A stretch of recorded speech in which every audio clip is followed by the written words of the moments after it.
Well, as the recent horse meat scandal in Europe showed, we don't always know what's in our food. But here in the U.S., 7 states are trying to make it harder to uncover instances of animal abuse or unsafe practices at factory farms.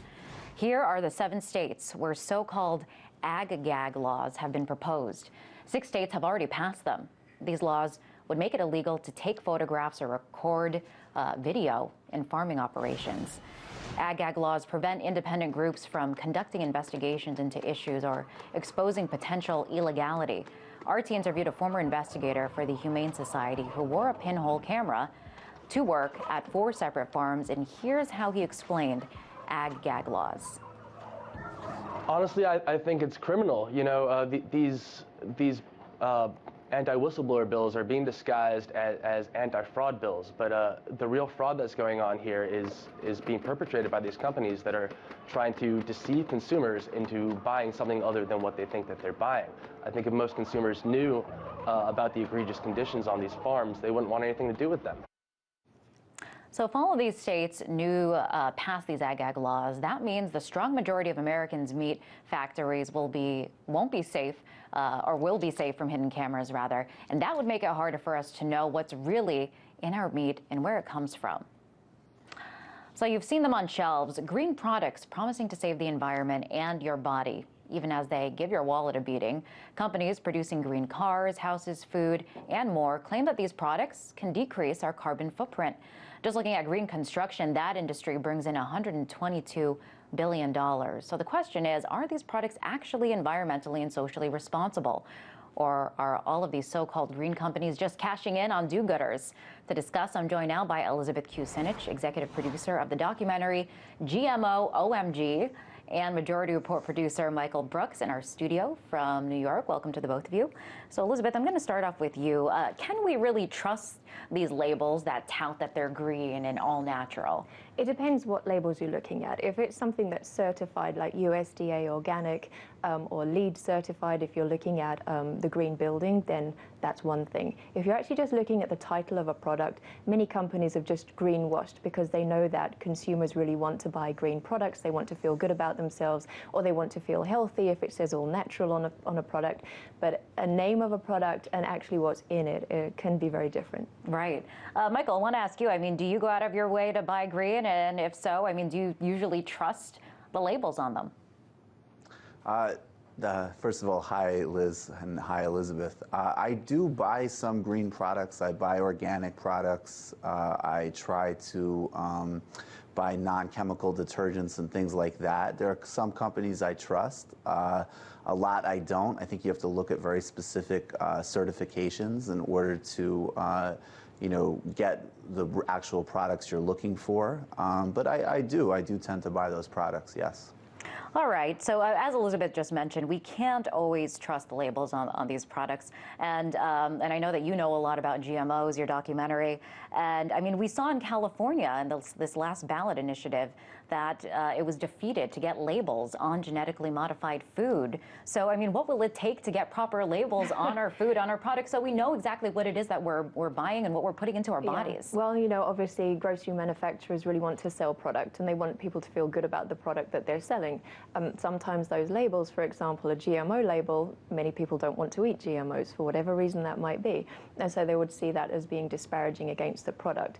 Whereas I would say that what we eat really is essential to understand who we are going to become. And if we can't even decide in a forthright fashion what it is that we put into our bodies, and we don't even know what that's going to be, then how really can we move forward as a healthy population? Right. Michael, and Elizabeth just mentioned earlier that, you know, we all kind of feel better when we go green, when we buy green products. We feel like we're being environmentally conscious. Unfortunately, all the times the labels aren't correct.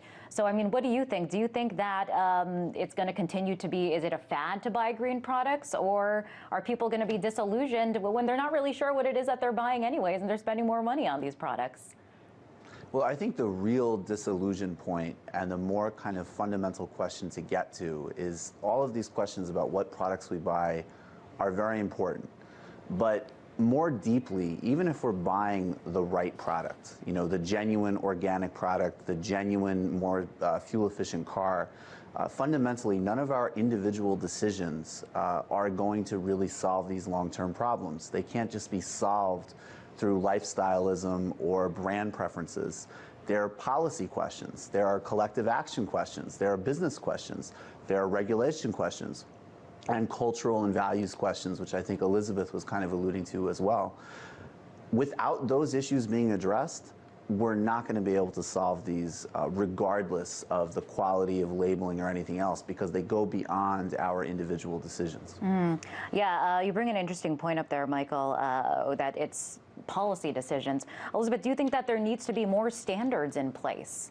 I think standards are very important. I think that rules and regulations are important, but I have to take a little bit of issue with the whole lifestyle issue, because if we're lucky enough 3 times a day if we eat, then that is money that we're spending to direct to society. If we're choosing organic products, if we're choosing plant-based foods, if we're choosing certain things, we know that the money is being directed from our own purse into an industry that we want to see develop. Conversely, if we're buying products which are destroying the environment, which are produced unsustainably, which are not ethical, which are hurting animals, we know that that's where we're putting our money as well. And the thing about food particularly, and looking at any of these products, is that our own consumer choices really are driving a culture, and they're driving industry. And it's the easiest and most simple activist action that we can take that has an immediate effect are the 3 food choices that we make per day. And so buying organic, making sure that you read the real label, so it's the official label, that's what we need to make sure that our consumers are looking at. Right. Michael, what do you think? Elizabeth made a really good point here that consumers, I mean, that's the way capitalism works, right? If there's a demand, that impacts what products are out there.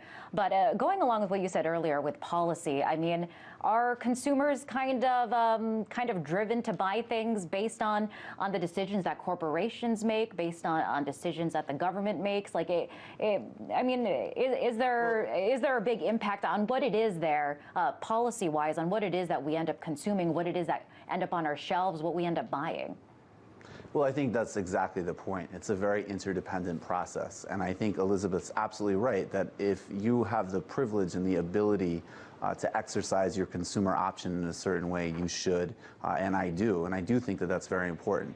But that said, we know why certain products are easier and cheaper to access than other products because of things like agribusiness subsidies or something like that, if we're focusing on food, which disincentivize the type of food policies that really do need to be put into place in the long term. And if you look at countries, excuse me, like Germany, that have had some genuine success in moving and transitioning to things like renewables, you saw a really interdependent process. You saw consumer choice, you saw social activism, you saw a tough regulatory environment, and then business and market innovation. All of those things need to work together, and they're all really important and really essential. The only time I hesitate is I think in the US, because we're so focused on our consumer behavior, and rightfully so, we can sometimes overlook the much bigger environment that we're operating in, which is what your question highlighted. All right, I think we just have like 20 seconds left. Elizabeth, what is your advice to us? I know you really want consumers to take charge of our behavior. What can we do when we go to the grocery store or any store to make sure that we are, in fact, making wise decisions? Just make sure that you really look, that you take notice of the official labels that are on a product, that you look at where the product is from, and that maybe you jump on the internet and do a bit of research into the effect of food. Very good advice there. Great conversation. Thanks both of you for joining us today. That was Elizabeth Kucinich, executive producer of the documentary GMO OMG, and Michael Brooks, producer of The Majority Report.